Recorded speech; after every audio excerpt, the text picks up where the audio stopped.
Hi, my name is Bach, and I'm head of online at Manipulation. And I'm here today to talk a little bit about social media gardening. I'll just give you a quick run through.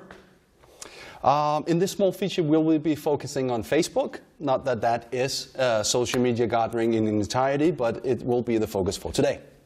The agenda for today is looking a little bit about resources, whether or not you should handle it in-house and can handle it in-house, the support and moderation that goes on a Facebook page, the Facebook activities, how we build a community and how we create brand advocates, and our insights and advertising possibilities of paid boosts of our posting and so forth.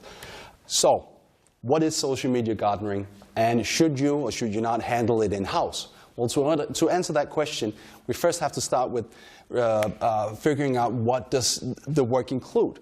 And there's sort of two tracks when you talk about governing a Facebook page. One is the customer support, which could often be handled by a customer or a company's existing customer service. However, there's also the marketing activities. All the stuff we do on Facebook, the polls and competitions, and everything we do to sort of build a community and get the brand engagement. These are type of activities that normally cannot be handled by customer service.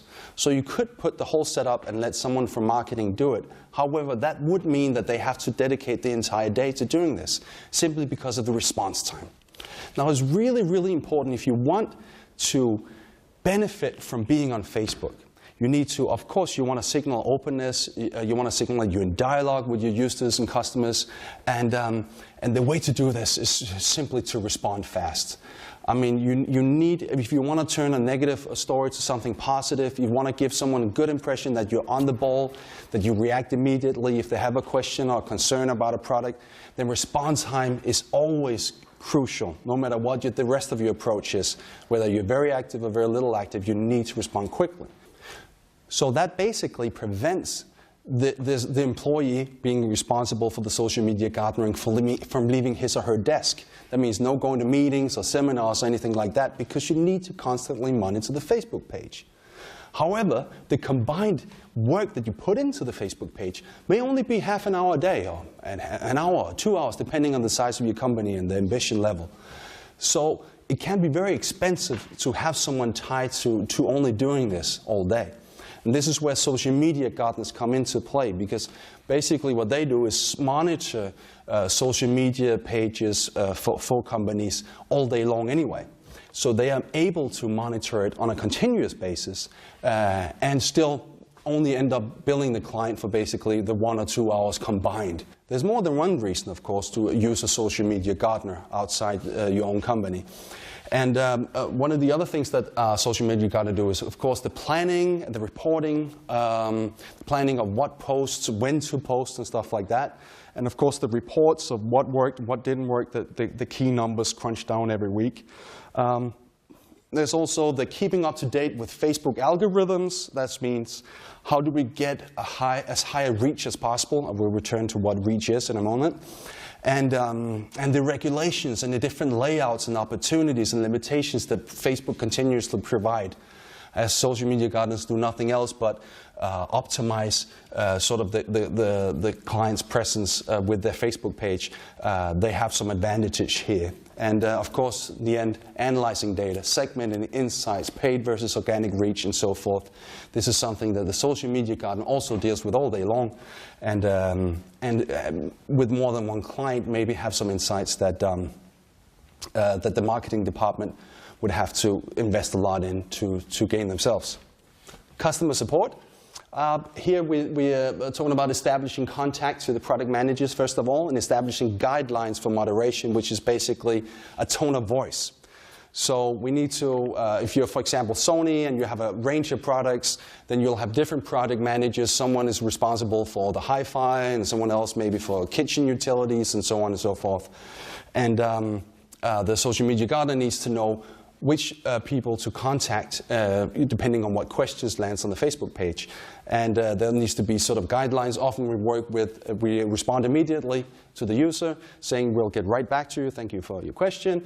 And if we cannot retrieve an answer within an hour or two, maybe the product managers and their substitutes aren't available, well, in that case, we will continue in the feed and say, we can't get an answer for you right now, but we're working on it. We'll get back to you, and maybe if we want, we can close it off right there in the public thread and by saying we'll get back to you in person, or maybe referencing with an email address for customer support or something like that. But the sort of the guidelines and the tone of voice, are we a hello dear company? Are we a hey you company? How do we address people? How loose, how formal do we want to be? This is all something that we decide together with the marketing department. Now, this is a Facebook page, and I show this because a lot of people actually think that you have to pay Facebook in order to get a company profile there, or that it's a huge setup to begin with.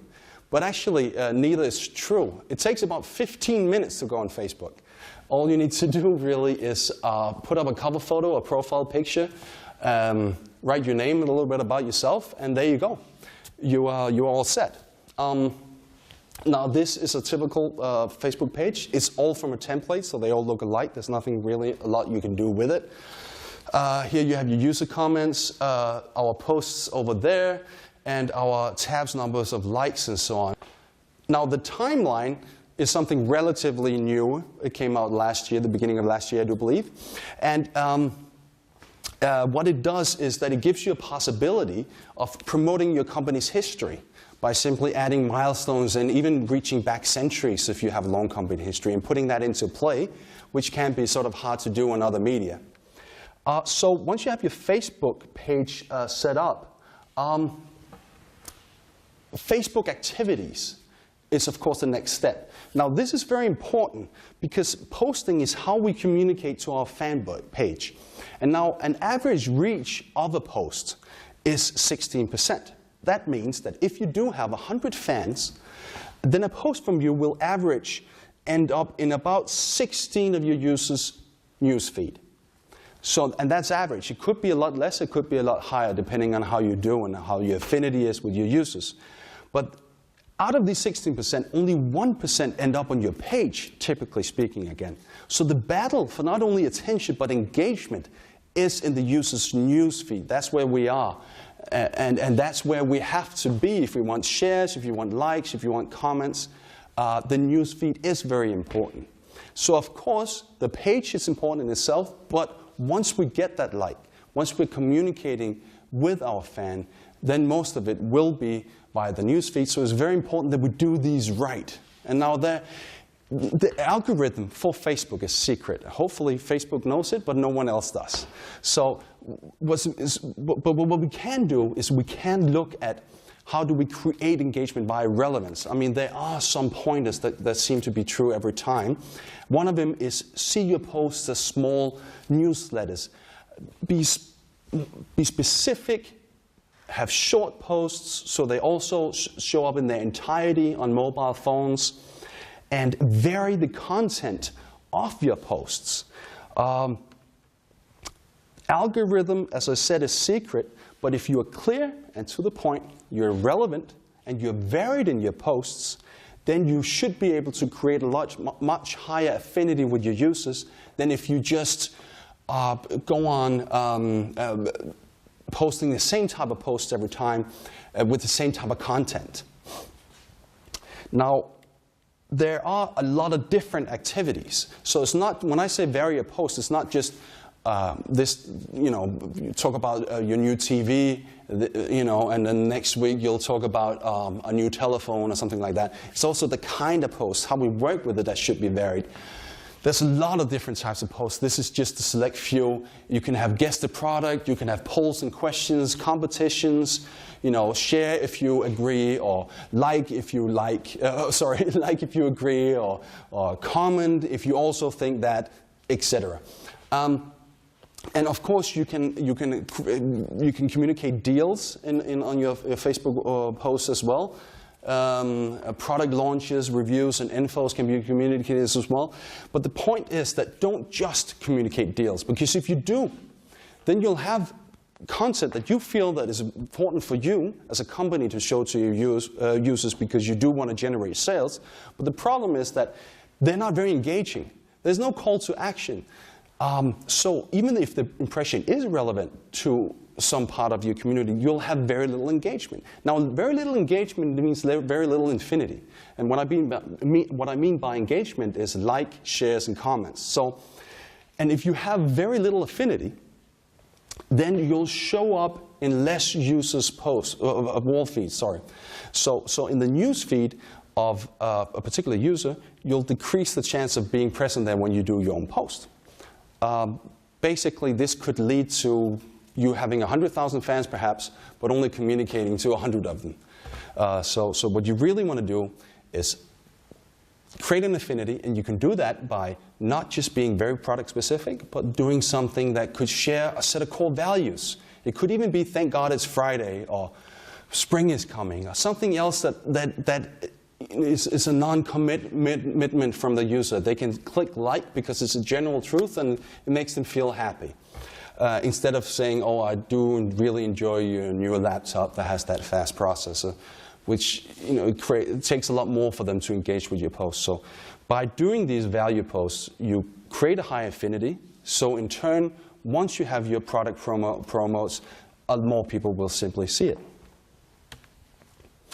Now, a great thing about Facebook is that we are able to target and segment to such a degree. We basically know the age, marital status, education, gender, and interest about all of our fans.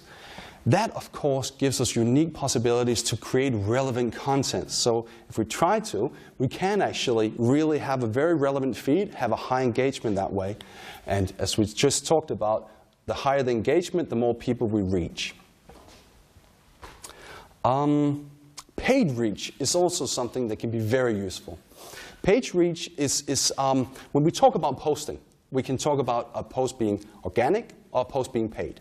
Organic is we post it, and it will turn up in X number of users' news feeds, and that's it. However, we can also pay, and that way we boost the number of news feeds that we're present in, and we can even buy a higher reach than we actually have in our fan base. Insights. Now, of course, this is a huge part of what we do as social media gardeners. We look at the data and we find out how to boost performance and constantly tweak and calibrate our efforts. And we do that by looking at reach, virality, people talking about this, how much commotion are we creating with our posts, and of course our affinity, as we talked about earlier. So, and once you know what data to look at and how to sort of utilize it in this quest, then it really goes a long way, and I would say it's essential to look at this data and act upon it if you want to be a success on Facebook. So you should have the resources available to have a look at this, either via a social media gardener or someone targeted and focused on this assignment at the marketing department.